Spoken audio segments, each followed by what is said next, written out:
उत्तर प्रदेश के पूर्व सीएम अखिलेश यादव 6 मार्च 2024 बुधवार को पहुंचे संभल। डॉक्टर बर्क को दी श्रद्धांजलि।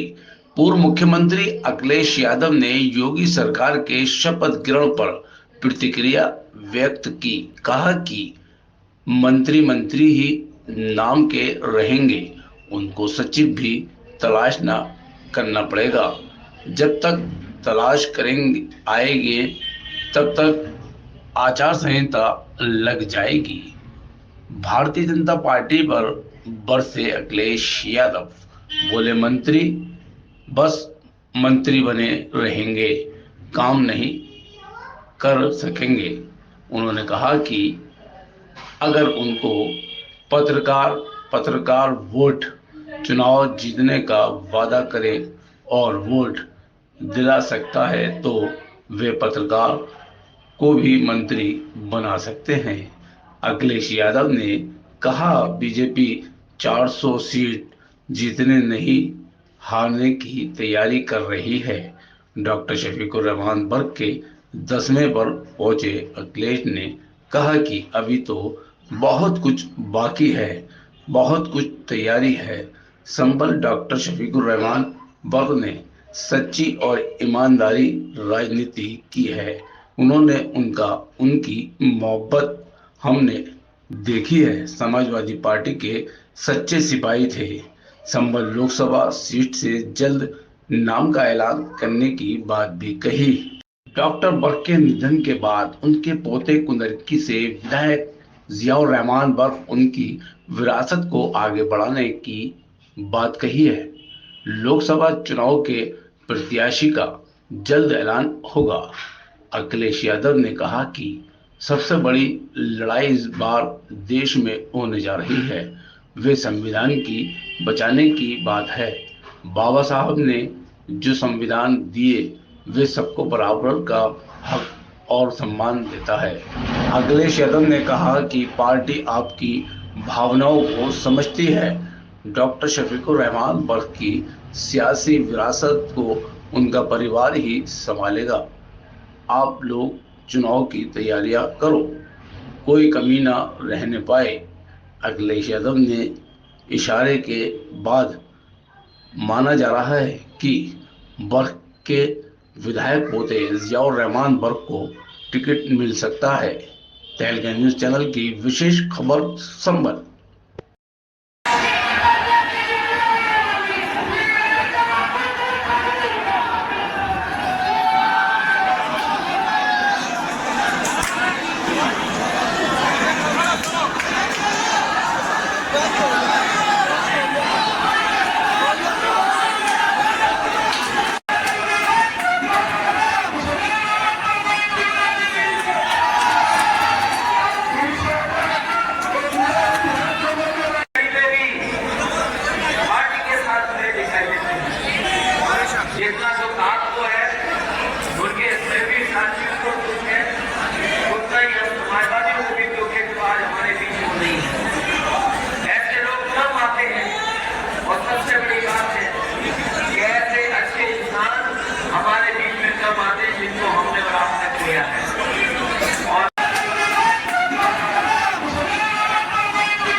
संबल और आसपास के सभी हमारे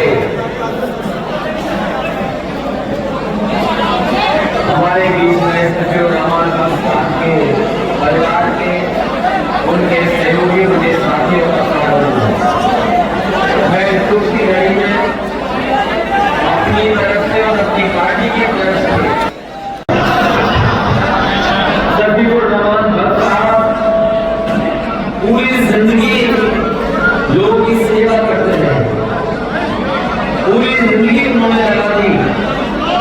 जहाँ वो राजनीति में थे वहीं अपना पूरा जीवन उन्होंने लगा दिया अपने लोगों की सेवा के लिए, अपने लोगों की मदद के लिए। और कभी भी अगर मैं न्याय दिलाने के लिए खड़ा होना पड़ा होगा तो सभी रहमान बरसात उन्हें न्याय दिलाने के लिए खड़े होंगे। मुझे याद है कुछ दिन पहले जब वो मुझसे मिले थे,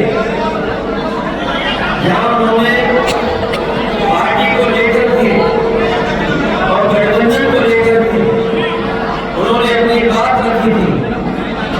उन्होंने मुझे धन्यवाद भी दिया था कि आपने गठबंधन बहुत अच्छा कर दिया है। आवाम ये चाहता था, लोग चाहते थे कि गठबंधन हो, और उसके बाद मैंने फैसला भी ले लिया था कि वो चुनाव दोबारा संभव करेंगे।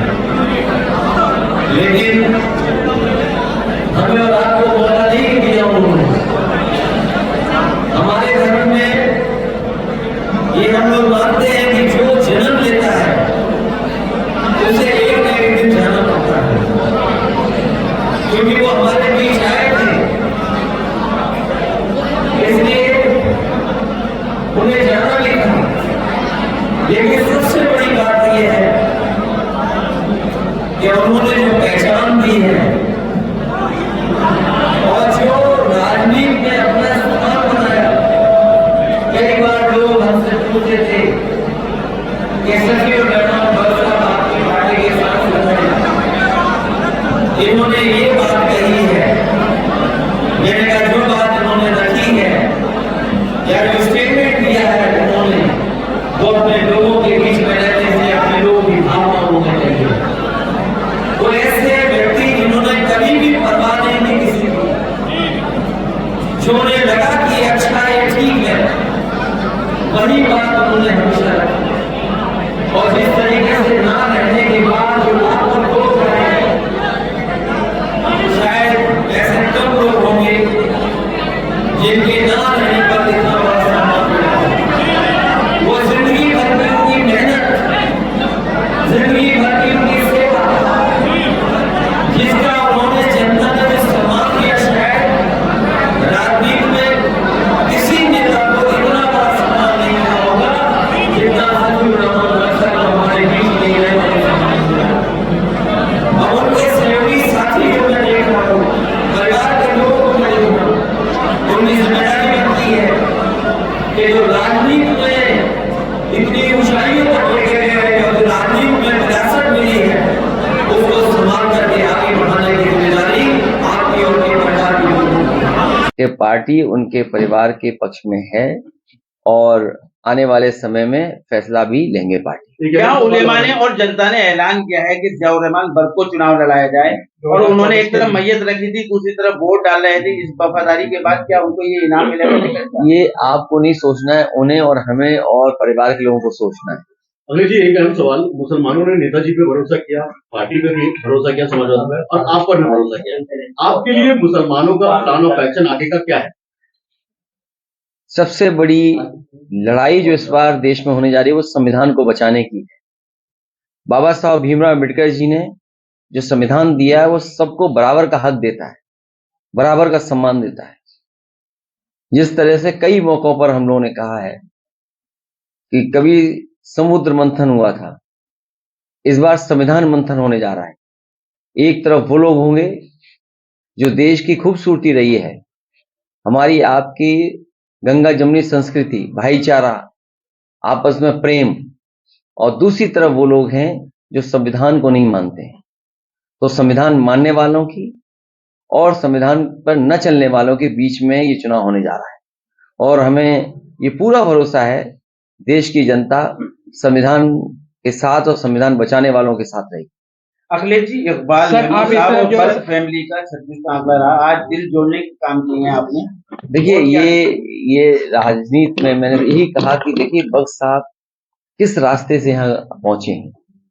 राजनीति का हर पहलू उन्होंने देखा है, कहाँ शुरुआत हुई, कई बार किन्हीं परिस्थितियों की वजह से दूसरे दल में भी रहे, लेकिन नेताजी और समाजवादी पार्टी के पक्ष में हमेशा बने रहे। अध्यक्ष जी, मेडिकल कॉलेज की सियासत में लगातार शहरों के नाम बदले जा रहे हैं और लखनऊ को नाम बदलने की तैयारी, लक्ष्मण को नाम बदलने रखा जा रहा है, क्या कहेंगे इसको?